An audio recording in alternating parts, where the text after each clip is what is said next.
बैंड्रा वगैरह एरिया में 80,000 लाख रुपए स्क्वायर फीट का होता है। अंधेरी जैसी जगह है वहाँ पर 60-70 हज़ार रुपए पर स्क्वायर फीट का होता है। और जो बाकी एवरेज रेट हम लोगों के यहाँ या नॉर्थ में अगर आप समझ लें तो 5,000, 10,000, 15,000 के रेट को हम लोग बहुत महंगा मानते हैं यहाँ पर कि यार 10-15,000 रुपए स्क्वायर फीट क्योंकि का यहाँ फ्लैट है, वो 15,000 नहीं जमीन सकता। की कीमत जो है यहाँ कम है, बहुत जमीन की कीमत बहुत है, जी। इसलिए प्राइसेस बहुत बढ़ते हैं। तो वो कितने का फ्लैट, मेरी बात अधूरी रह गई, जो एक 10 फ्लैट है, एक फ्लैट एवरेज 1 करोड़ रुपए का नहीं नहीं, 1 करोड़ का तो फ्लैट वहाँ होता ही नहीं है। होता ही नहीं है। एक बेसिक स्टार्ट वहाँ कितने से होती है? बेसिक साइज के ऊपर होता है। देखिए, जी जी। आप कितना स्क्वायर फीट का फ्लैट ले रहे हैं, जो बड़ा फ्लैट लेंगे उसकी वैल्यू बढ़ जाएगी। बिल्कुल। अगर आपने 1,000 हजार स्क्वायर फीट फीट का का फ्लैट लेते हैं 1,000 स्क्वायर फीट, तो मोटा मोटा 5 से 6 करोड़ में मिल जाता है आपको। 5 से 6 करोड़ का 1,000 स्क्वायर फीट का फ्लैट मुंबई में मिलेगा, मतलब मुंबई लोखंड वाला में, चाहे मुंबई की जो है लोखंड वाला का इलाका।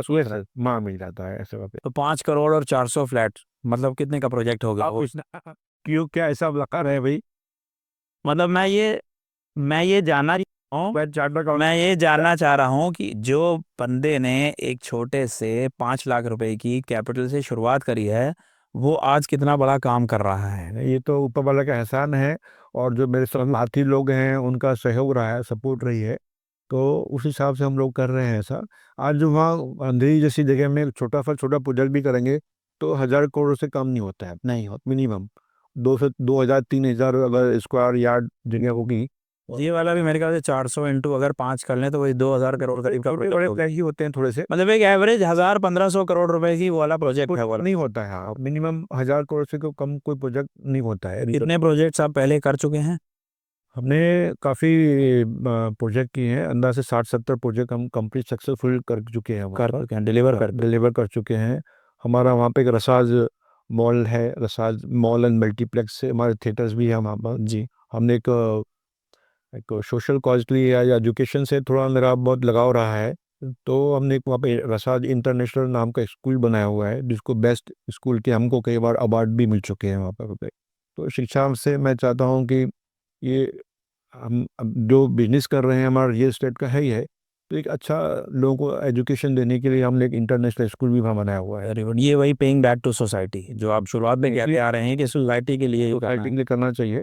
तो शुरुआत हमने जो की है एक स्कूल से की है। एक हमारा चैरिटेबल ट्रस्ट भी है, जो हम उसके जरिए लोगों को जो मेडिकल हेल्प और एजुकेशन हेल्प लोगों को, गरीब लोगों के लिए करते हैं सर। बहुत अच्छा। तो मैं ये कहना चाहूँगा कि 5 लाख की कैपिटल से शुरू करके 50,000 करोड़ का काम करके भाई यहाँ बैठे हैं, तो ये एक इंस्पिरेशन है सबके लिए कि कैसे एक, अगर आप स्टेबल चलें, एटिकेट से चलें, सब चीज़ सिस्टम से लेके चलें और इंसानियत को आगे रखें, तो कहाँ से कहाँ पहुँचा जा सकता है। इंसान की लगन होनी चाहिए। और मेरा ऐसा विश्वास है लंग जी कि भाई कोई भी आप काम कर रहे हैं तो उसमें जो आपकी काबिलियत है उसका पूरा ताकत समझ लगा देना चाहिए। बिल्कुल। और ये रोज की लाइफ के सिस्टम में होना चाहिए। ये नहीं मैं ये एक ही काम बहुत अच्छे से करूँगा, ऐसा नहीं है। तो मैंने कहीं पढ़ा था, एक जो ओबराय होटल है उनके मालिक का कहीं था कि आप कोई भी काम को हासिल करना चाहते हैं, उसको किसी भी चीज़ को, तो आपके अंदर जितनी भी ताकत है, सामर्थ्य है, सारी चीज़ लगा दी सब उस लगा। काम में। तो वो बात आज मुझे कहीं ना कहीं याद है, और मैं कोशिश करता हूँ कोई छोटा सा भी काम करूं तो उसको जो भी मेरी काबिलियत है, हैसियत है, तो मैं उसको अपनी पूरी ताकत लगा के उसको करने की कोशिश करता हूँ कि अच्छा से अच्छा मैं इसको करके दूँ। जैसे हम बिल्डिंग बनाते हैं कहीं भी, जो कमिटमेंट भी होते हैं बिल्डिंग में कि लोगों को बताना पड़ता है हम ये चीज़ें बनाएंगे, हाँ, पहले तो सब कागज़ पे ही दिखाना होता है, वो सब तो विजन है। हाँ, तो मेरी कोशिश होती जो हमने लिख के दिया है उससे कहीं अधिक हम लोगों को अच्छा बना के दें।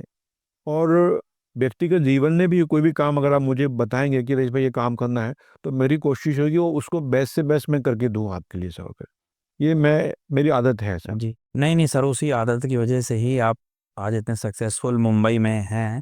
और ओबराइज में मेरे एक मित्र हैं, बता रहे थे कि वहाँ तो इतनी सब पिक्युलरिटीज़ हैं कि वहाँ पर पानी कैसे डालना है उसकी भी एसओपी होती है, बिल्कुल आपने कहा ये तभी वो ओबराइज हैं। तभी हुआ है। वो तो ओबराइज हैं, जो टाटा हैं, देखिए सब ये ऐसे ही नहीं हुआ है उनका। जी। और उनकी जनरेशन ने उस चीज़ को मेंटेन रखा है वगैरह। कोई शॉर्टकट किसी का भी नहीं होता है। नहीं, और बिल्कुल। मैं जो लोग शॉर्टकट अपनाते हैं उसके लिए मैं ये कहूँगा शॉर्टकट जीवन में कभी नहीं अपनाना चाहिए। में इंसुलिन स्पाइक है, इमीडिएट कुछ फ़ायदा मिल सकता है, बट लॉन्ग लॉन्ग में कुछ कुछ नहीं नहीं। होता। आपको एक विजन होना चाहिए किसी भी चीज़ के लिए। आज हम जो भी कार्य कर रहे हैं, जिस बिजनेस में हैं, कि आने वाले 5 साल, 10 साल, 20 साल में ये कारोबार कहाँ ठहरेगा, किस तरह से ठहरेगा, और टेक्नोलॉजी इस तरह से तेज़ी से बदल रही है, बिल्कुल। उसको साथ में ले जाते हुए हमको किस तरह से हम सस्टेन रहेंगे, अपने आप को कैसे स्थापित करेंगे, दूसरों से कैसे आगे निकलेंगे। आपने देखा होगा बहुत सारी कंपनियां जिन्होंने समय के साथ चलना नहीं सीखा, ना वो बाहर हो गए। इतनी बड़ी कंपनियां थी, देश का पूरे देश में नाम था उनका, आज जो उनका कोई नाम लोगों को याद नहीं है। बिल्कुल से वो समय के साथ नहीं चल रहे सब। तो एक समय के साथ चलना भी बहुत ज़रूरी है, इंपॉर्टेंट, टेक्नोलॉजी के साथ चलना चाहिए, लेकिन इन सब के साथ साथ में हमको मानवता जो है वो हमेशा रखना चाहिए। मानवता का जो पहलू है वो हमेशा प्राथमिक रहना चाहिए। वो रहना ही जरूरी है।